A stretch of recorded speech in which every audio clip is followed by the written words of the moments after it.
आज सिरसा बीमा मऊ आया हूँ। हम कचौरा रोड पर हैं इस टाइम। यहाँ आज वोटिंग हो रही है। सद्य नेताजी के निधन के बाद लोकसभा सीट मैनपुरी खाली हो गई। उपचुनाव है।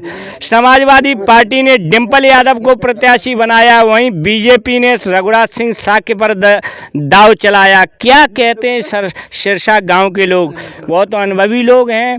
अशोक यादव जी हैं, इनका ये पैतृक गांव है। हालांकि ये इस टाइम पूर्व मध्य प्रदेश समाजवादी पार्टी अध्यक्ष हैं। सर से स्टार्ट करें, क्या कहना चाहते हो सर? जैसे नेताजी ने सिरसा को कितना स्नेह करते थे, इस विषय पर भी जानकारी आपको देनी होगी सर। ये नेताजी हमेशा सिरसा को अपना सिरसा कहते थे और सिरसा में किसी भी समय चुनाव के दौरान उस सिरसा 1-2 चक्कर ज़रूर लगाते थे।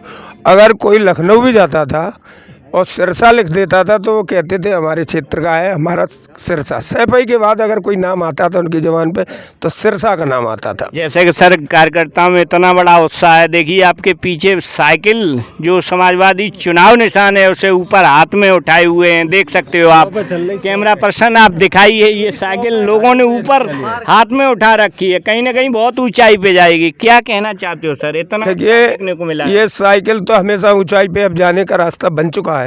पूरे देश की जनता समझ चुकी है कि अब साइकिल का सफ़र कोई रोकने वाला नहीं है। नेताजी की रखी हुई नींव है।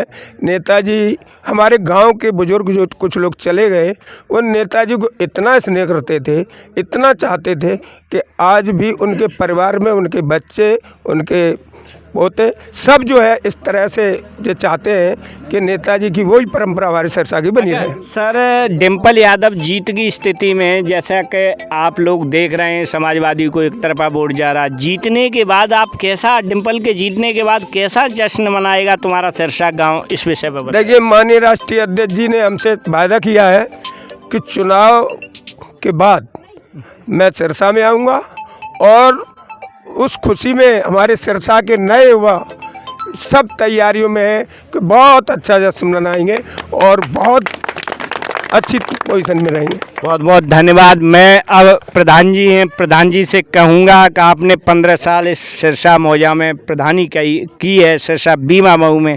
आपको पुराना अनुभव है कई साल का। क्या कहना चाहते हो? क्या स्थिति देखने को मिल रही है क्षेत्र या तुम्हारे गाँव में? सर जानकारी दें। हमारा गांव बहुत बेड़ांचल क्षेत्र में बसा हुआ है और जो आज आप देख रहे हैं बहुत चमचमाती हुई गलियां, इतना सुंदर विद्यालय हमारा, जिसे ज़िले में भी सम्मान दिया गया। टॉप 5 विद्यालयों में से सिरसा बीमा मऊ प्राथमिक विद्यालय एक विद्यालय है, जिसमें डीएम साहब द्वारा सम्मानित भी किया गया था। और यहाँ पर जो बहुत बेड़ांचल क्षेत्र था, आज कचौरा घाट का पुल बन गया है। उसकी वजह से हमारे यहाँ इतने वाहन बढ़ गए हैं कि कभी आवास नहीं होता है कि कब हमें कहाँ जाना है। जब जहाँ इच्छा होती है वहाँ के लिए वाहन उपलब्ध हो जाते हैं।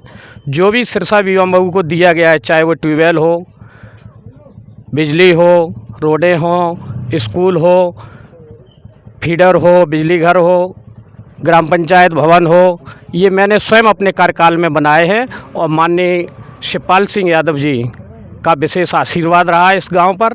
नेताजी का तो रहा, उसके बाद माननीय शिवपाल सिंह का बहुत विशेष कृपा पात्र रही, क्योंकि जब सरकार बनी थी तो सर्वप्रथम जनेश्वर मिश्र ग्राम भी सिरसा बीमा मऊ को किया और उसके बाद जब अंतिम समय में सरकार जाने को थी तो लोहिया ग्राम भी घोषित किया। इसलिए हमारे गांव का बहुत ऊंचाइयों तक विकास हुआ है और मैं उम्मीद करता हूं कि सदैव माननीय शिवपाल सिंह जी का हम लोगों पर स्नेह बना रहेगा इसी तरह से, और हमारा गांव दिन प्रतिदिन प्रोग्रेस करता रहेगा। रही बात, मैं भाजपा के नेताओं से बड़ा ये समझ में नहीं आता इनका दोहरा चरित्र क्या है। जब नेताजी ने माननीय प्रधानमंत्री मोदी जी को आशीर्वाद दिया था तो मैं लखनऊ गया था तो देखा था जगह जगह चौराहे पर माननीय नेताजी के फ़ोटो लगा करके इन्होंने प्रचार किया था कि माननीय मुलायम सिंह जी ने मुझे आशीर्वाद दिया है कि मोदी जी फिर से प्रधानमंत्री बने। तो कम से कम उन्हें चाहिए था, आज नेताजी हमारे बीच में नहीं है, तो अगर इनका चरित्र अच्छा होता, अगर ये कथनी करनी में अंतर न समझते तो आज कोई भी प्रत्याशी, उनकी बहू जो लड़ रही हैं डिंपल यादव, माननीय डिंपल यादव, उनके सामने कोई प्रत्याशी नहीं देना था। जिस दिन नेताजी का अंतिम संस्कार हुआ तो हिंदुस्तान के सभी बड़े नेता, कई मुख्यमंत्री, बड़े अधिकारी, रक्षा मंत्री जी, गृह मंत्री, सब ने सैंपई आके नेताजी को श्रद्धांजलि दी है प्रधान जी। लेकिन उसके बावजूद भी जब बीजेपी के लोग नेताजी को श्रद्धांजलि दे रहे हैं, उसके बाद भी नेताजी की पुत्र वधू के सामने इतने बड़े रूप में चुनाव प्रचार देख रहे, कई एक मंत्री, कई एक विधायक बीजेपी के, स्वयं मुख्यमंत्री लगे, क्या कहना चाहते हो सर इस पर? यही इनका जो दोहरा चरित्र है, कुछ कहते हैं कुछ करते हैं। नेताजी को श्रद्धांजलि अगर वास्तव में देनी थी तो यहाँ पर कोई भी प्रत्याशी, यानी नेताजी की जो बहू हैं माननीय डिम्पल यादव जी प्रत्याशी हैं, पूर्व सांसद हैं, इनके सामने कोई प्रत्याशी नहीं देना था।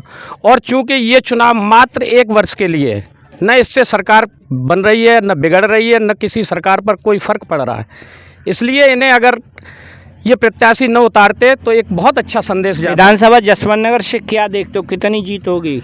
कम से कम 1 लाख पार। 1 लाख पार। बहुत बहुत धन्यवाद प्रधान जी। 1 लाख पार विधानसभा जसवंत नगर से बता रहे हैं। मेंबर साहब हैं, सभासद जी हैं, कैसे देखते हो आप इस चुनाव को? क्या स्थिति रहेगी? सिरसा के और बगल के जो गांव हैं उनमें क्या स्थिति? नॉन यादव इधर है, ये क्षेत्र बीहड़ी क्षेत्र नॉन यादव है, लोधी राजपूत एससी समाज काफ़ी है, और मैंने देखा है ज़्यादातर किसानों की और जो गरीब बुनकर इत्यादि की मैंने सर्वे किया, कहीं ना कहीं समाजवादी के साथ कहीं ना कहीं वोट जा रहा है। क्या देखते हो आप? इस मैसेज क्या होगा 2024 में? हमारे बेड़े के इलाका है, सभी लोग समाजवादी पार्टी में, हर वर्ग का वोट मिल रहा है, हर जगह पोलिंग पे।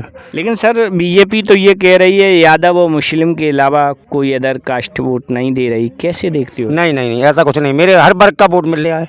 मैं नहीं कहना चाहता हूँ किसी वर्ग का नहीं मिल रहा, मुझे हर वर्ग का वोट मिल रहा है।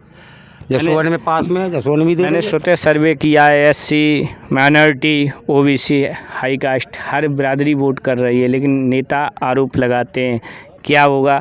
क्या कहना चाहते हो? ये तो नेता गलत आरोप लगा रहे हैं, बीजेपी वाले हैं, वो तो जानते हैं कि मैं आरोप लगा लें तो इनका वोट ले लें, ऐसा कुछ नहीं है। अच्छा सर, अशोक यादव जी प्रदेश अध्यक्ष मध्य प्रदेश, आपका प्रत्येक गांव है, क्या अखिलेश जी चुनाव के बाद सिरसा गांव में आएंगे? ये हमसे वायदा किया है कि चुनाव के बाद मैं सबसे पहले सिरसा आऊँगा और सिरसा में अपने लोगों के बीच बैठ के मैं चर्चा करूँगा, कि नेताजी हमेशा सिरसा का नाम बहुत लेते थे। ये हमसे उन्होंने कहा। आपके गांव में तो मैं उस दिन आया था, बता रहे थे बुजुर्ग लोग, प्रधान जी बता रहे थे कि वहाँ मट्ठा, दूध, दही वगैरह इत्यादि नेताजी यहाँ खाया करते थे। एक वृद्ध माता जी वो भी बता रही थी, आपके गाँव की थी। कहीं ना कहीं बहुत बड़ा स्नेह रहा है नेताजी का इस सिरसा गाँव से। और क्या कहना चाहते हो? क्या स्वागत, मतलब जीतने के बाद जब अखिलेश जी आएंगे कैसे स्वागत करोगे आप लोग? हमारे युवा गांव के बहुत उत्साहित हैं और हम ये सभी युवा एक दिन बैठ के तय करेंगे कि जश्न किस रूप में मनाया जाए और ज़िले में लोगों को लगे कि सिरसा में अद्वितीय जश्न मनाए। बहुत बहुत धन्यवाद प्रदेश अध्यक्ष जी मध्य प्रदेश। और ये इनका प्रत्येक गांव है, हालांकि यहाँ भी वोट है। आज बहुत बड़े पैमाने प्रधान जी और प्रदेश अध्यक्ष जी अशोक यादव जी, मेंबर साहब, सभी लोग वोट डलवा रहे हैं। आम पब्लिक से पूछेंगे। क्या नाम है सर? उपेंद्र जी। क्या कहना चाहते हो? दौड़ेगी साइकिल या खिलेगा फूल? नहीं नहीं नहीं, साइकिल दौड़ेगी। क्या स्थिति है? Cycle cycle cycle cycle cycle क्या कहोगे बेटा? साइकिल साइकिल साइकिल हो साइकिल साइकिल साइकिल दौड़ रही, 100 पार कर गई साइकिल। बीजेपी डिम्पल भाभी जिंदाबाद। बीजेपी तो कह रही जैसे मैंने आजमगढ़ और रामपुर ले लिया वैसे ही मैनपुरी 1200 की मिल रही, बीजेपी कुछ नहीं मिल रहा हो। सब किसान सब जुड़े, बीजेपी